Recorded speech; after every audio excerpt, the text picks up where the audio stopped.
E esse papo de que João Paulo Sampaio, executivo da base do Palmeiras, está sendo contratado pro profissional do Corinthians, vídeo de hoje do canal do Nicola, esclarece o tema e te atualiza também sobre a busca do São Paulo por um técnico, Pedro Martins ou Luiz Beldia. São Paulo parece dividido entre esses dois nomes, vou te atualizar bastante. Quero falar também sobre por que Gustavo Henrique, próximo do Corinthians, não fechou com o Cruzeiro se ele pertencia ao Valladolid, um dos times de Ronaldo Fenômeno. Bora falar também sobre uma tentativa do Botafogo em contratar outro jogador do Boca Juniors. Tem o Corinthians correndo enorme risco de tomar chapéu do Internacional por volante, as últimas do mercado, redução na folha salarial do Santos, bastidores, finanças, informações do Flamengo e muito mais. Antes, deixa eu só me apresentar, me chamo Jorge Nicola, jornalista esportivo, e o objetivo por aqui é deixar você por dentro de tudo que está rolando com o seu clube do coração, para não perder nada, super fácil. Aperta o botão vermelho de inscreva-se, ativa todas as notificações e não esquece de deixar seu like. Combinado? Bora contar que todo esse conteúdo é um oferecimento de Aposta Ganha, a única casa que te dá R$5 para você fazer primeira aposta. Basta pegar o link que está no comentário fixo, faça seu cadastro e automaticamente seus R$5 já estarão disponíveis. Bora colocar na tela as partidas dessa terça-feira, muito jogo internacional importante. Tem, por exemplo, na Taça de Portugal Sporting em Tondela, tô indo de vitória do Sporting, acredito também no triunfo do Porto contra o Estoril. Já na Copa da Liga da Inglaterra, Middlesbrough e Chelsea, vou de Chelsea, tem ainda Liverpool e Fulham, tô imaginando vitória do Liverpool. Para participar na aposta ganha, repetindo, super simples. Pega o link que está no comentário fixo, faz seu cadastro e automaticamente já surgem R$5 para você apostar nesses jogos ou, por exemplo, na Copa São Paulo de Juniores. Beleza? Bora começar o vídeo com aquele tradicional giro de notícias e a primeira informação é sobre o Flamengo, que espera que a Roma abaixe o valor pedido por Matias Vinha. O time italiano vinha batendo na tecla dos 10 milhões de euros. A própria imprensa italiana já começa a dizer que, diante da falta de propostas de clubes na Europa, a Roma topa aceitar uma condição melhor de negócio com o Flamengo. Já Felipe Luiz, ex-lateral esquerdo do Fla, recusou convite da CBF para ser o coordenador técnico da seleção brasileira. Ele trabalharia em parceria com o Dorival Júnior, mas disse que se entende com pouca experiência para o cargo. Vitor Cuesta, fora dos planos do Botafogo, pode pintar no Bahia. Negociações já começaram. O zagueiro argentino, cujo contrato se encerra em 2024, é para mim uma das boas alternativas do mercado nesse momento. Já Pedro, atacante do Flamengo, vai treinar usando óculos, pelo menos nos próximos dias. Ele passou durante o período de férias por uma cirurgia para correção de miopia e astigmatismo. Para completar o giro de notícias, destaque para 3 novos reforços do Ceará. O clube contratou Facundo Barceló, que é atacante, pertencia ao Guarani do Paraguai, 30 anos de idade. Fechou também com Bruninho, meio atacante, um dos destaques do Guarani na temporada passada durante a Série B, além do lateral esquerdo Matheus Bahia, que pertence ao Bahia. Hora de falar sobre o Santos, com uma redução importante na folha salarial. Marcelo Teixeira, novo presidente do clube, convocou uma entrevista coletiva para trazer dados. O Santos fechou 2023 com uma folha, incluindo impostos, de R$14.800.000 por mês. Nesse momento a folha já é de R$8.100.000, uma redução de 45%. Isso se deve basicamente às saídas de atletas. Só com Marcos Leonardo, Jean Lucas, Dodi, Lucas Barbosa, Pirani, John, Soteldo e Lucas Barbosa, o Santos já reduziu em R$3.100.000. Houve ainda uma queda de mais 700 mil com redução de salários de atletas. Só para lembrar alguns casos, o goleiro João Paulo, o Furk, o Pituca e o Rincon toparam reduzir seus vencimentos para permanecer no Santos. Peixe que ainda tenta encontrar clubes para Steven Mendonça, Lucas Lima, Dodô, João Basso, Rodrigo Fernandes, João Lucas e Vladimir, entre outros. Assim que esses jogadores saírem, certamente a folha do Santos ficará muito mais compatível com a realidade da Série B. Esses R$8.100.000 mensais seguem distantes daquilo que os clubes na segunda divisão costumam gastar. Só para arrematar, o Santos segue trabalhando e insistindo na busca por um goleiro. Tadeu, que pertence ao Goiás, e Marcelo Groi, que está deixando o Al Ittihad, são duas alternativas, mas importante contar que antes de negociá-los, ou ao mesmo tempo de forma simultânea, o Peixe vai precisar encontrar um novo clube para o João Paulo, goleiro super identificado, torcedor do clube, fez história nos últimos anos. Não há nenhum sentido você contratar o Tadeu ou o Marcelo Groi para manter o João Paulo. Bora falar agora sobre o Internacional, que entrou de vez na parada para a contratação de Thiago Maia, volante que é velho sonho da diretoria do Corinthians. Só para lembrar, o Corinthians tenta contratar o Thiago Maia desde que Augusto Melo venceu a eleição ainda no mês de dezembro. Foram várias as tratativas com o Flamengo. Num primeiro momento, o Corinthians acreditou na possibilidade de mandar o Fausto Vera para o Fla e receber o Thiago Maia e o Mateuzinho. Depois o Mateuzinho deixou de fazer parte dessa negociação e os clubes passaram a tratar com uma troca do Fausto Vera pelo Thiago Maia. Mas na semana passada veio a resposta do Flamengo. O Fla só topa negociar o Thiago Maia com venda, sem a inclusão do Fausto Vera.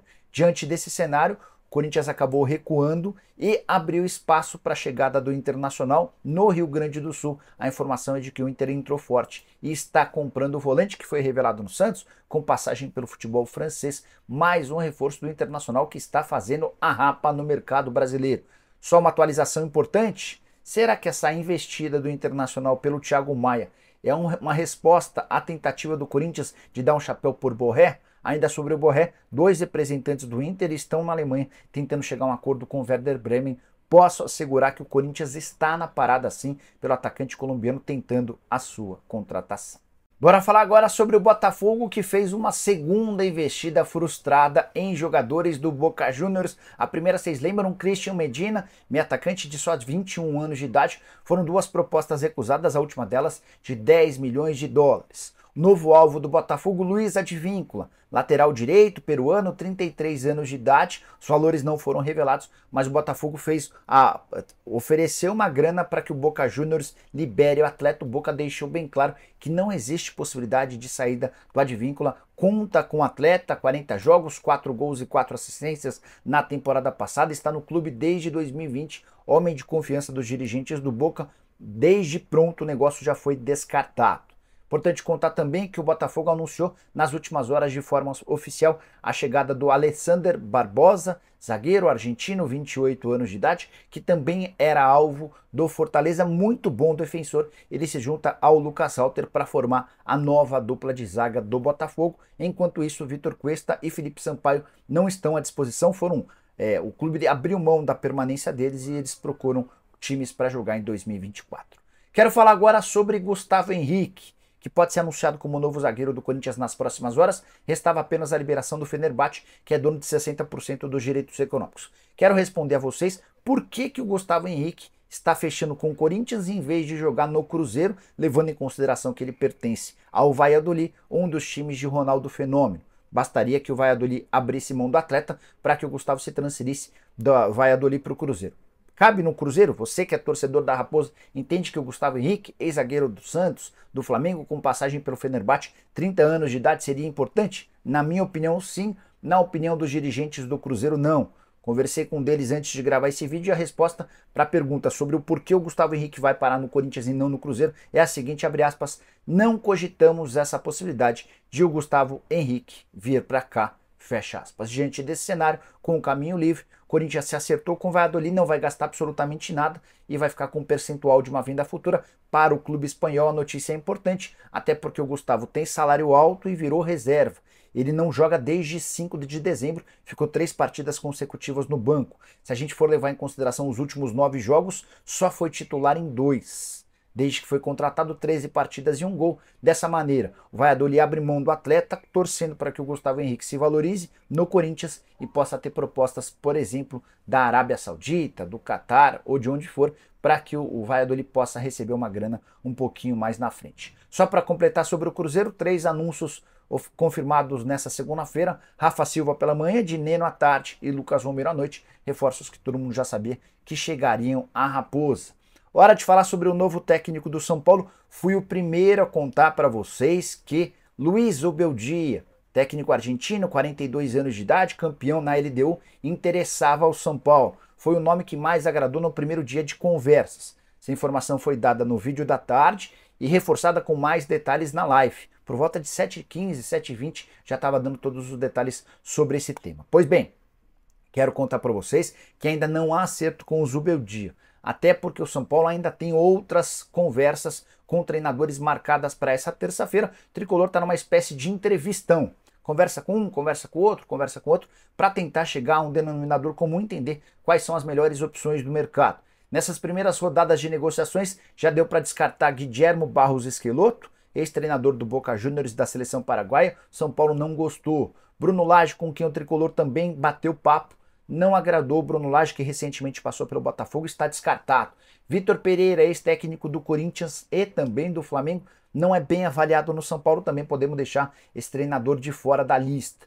Enquanto o Zubeldia é bem avaliado, queria contar que por parte do torcedor do São Paulo tem muita gente encantada com Pedro Martins. Confesso que conhecia pouco dele, técnico português de 53 anos de idade, atualmente no Algarrafa. Fez bons trabalhos no futebol português, sempre em clubes pequenos, e foi muito bem no Olympiacos 4 temporadas, com 3 títulos nacionais, vencendo em diversos confrontos o Abel. São 3 vitórias, um empate e 2 derrotas nos duelos entre Olympiacos e PAOK, entre Pedro Martins e Abel Ferreira. São 3 títulos de campeão grego, 220 partidas, 142 vitórias, 42 empates e 36 derrotas. Apesar do currículo bom e do entusiasmo do torcedor são paulino, dá para dizer que é muito mais difícil contratar o Pedro Martins do que o Luiz Zubeldia. Martins tem contrato com o Algarrafa, ganha bem, e a rescisão de contrato por lá demandaria muita grana. Em relação ao Zubeldia, está livre no mercado, ele optou por deixar a LDU depois do título da Sul-Americana. Importante lembrar ainda que o Zubeldia conhece de core salteado o elenco do São Paulo, enfrentou o tricolor recentemente 2 vezes e eliminou o São Paulo em ambas. Na Copa Sul-Americana de 2020, quando era técnico do Lanús, na Copa Sul-Americana de 2023, na fase de quartas de final, com direito a James Rodrigues perdendo o pênalti. Só para completar sobre o São Paulo, queria dizer que Exson Mendes, Gabriel Neves e Thales Costa seguem treinando à parte. Eles estão fora dos planos do São Paulo, a menos que um novo técnico chegue e peça a reintegração desses atletas, não haverá mudança na situação deles. Bora fechar o vídeo para falar sobre o Corinthians, que segue muito forte ou muito disposto no mercado, embora as contratações até agora não sejam de grande aporte. Eu quero começar trazendo uma informação divulgada nas últimas horas pelo meu amigo Samir Carvalho. Samir afirma que o Corinthians está insistindo na contratação de João Paulo Sampaio, executivo das categorias de base do Palmeiras. A ideia é transformar o João Paulo Sampaio em executivo do time profissional do Corinthians. Havia conversado coisa de 15 dias atrás com o João Paulo, e ele me falou que lá atrás, quando eu mesmo informei que o Corinthians estava tentando tirá-lo do Palmeiras, assim que o Augusto Melo assumiu ou venceu a eleição, a proposta já era pro profissional e não para base. João Paulo disse que nem conversaria com ninguém se fosse para mudar de clube para trabalhar na base. Para ficar na base, é óbvio que ele ficaria no Palmeiras. E lá atrás, quando Augusto se interessou em contratá-lo, a oferta já era para que ele comandasse o time principal. E foi aí que aconteceu um episódio importante que faz com que o João Paulo esteja muito distante do Corinthians, ainda que surja um novo interesse, como contou o Samir. A Leila Pereira, preocupada em perder o João Paulo, até porque naquele momento também existia um rumor muito forte de que o Abel poderia ir para o Catar. Na oportunidade, a Leila chamou o João Paulo, lhe concedeu um enorme aumento salarial. Hoje, o executivo da base do Palmeiras ganha na casa dos R$400 mil por mês. Estou para te dizer que não existe nenhum executivo de futebol, mesmo em clubes profissionais, que ganhe tanto quanto o João Paulo. Por exemplo, o Anderson Barros do Palmeiras não ganha tudo isso. Rodrigo Caetano no Atlético Mineiro não ganha tudo isso. O Alexandre Matos no Vasco não ganha tudo isso. E mais do que isso, além desse salário gigante, João Paulo ainda passou a ter uma multa superior a R$5 milhões. A multa estava atrelada ao número de salários, agora estabeleceu-se um número alto. Se o Corinthians quiser contratá-lo, vai ter de pagar muito dinheiro. Mais do que R$400 mil por mês e uma multa de R$5 milhões. Vale a lembrança de que o Corinthians, enquanto negociava com o Rodrigo Caetano, não se dispôs a pagar uma multa inferior de €4 milhões, certamente com salários inferiores a esses R$400 mil mensais por João Paulo Sampaio. Ainda sobre o timão, Caio Alexandre.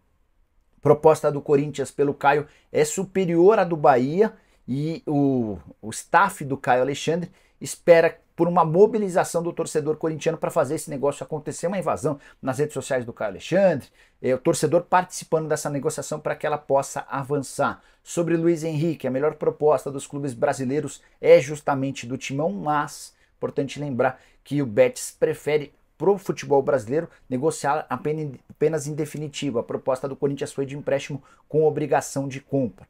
Sobre o Eric, houve uma nova investida, ainda não chegou ao Atlético Paranaense, mas o Petralha é contra essa negociação. Vou ficar de olho e qualquer novidade conto para vocês. Combinado? Curtiram o vídeo, deixem like, se inscrevam no canal. Nos encontramos à tarde, tem também a tradicional live a partir das 7 da noite. Abraço, tchau!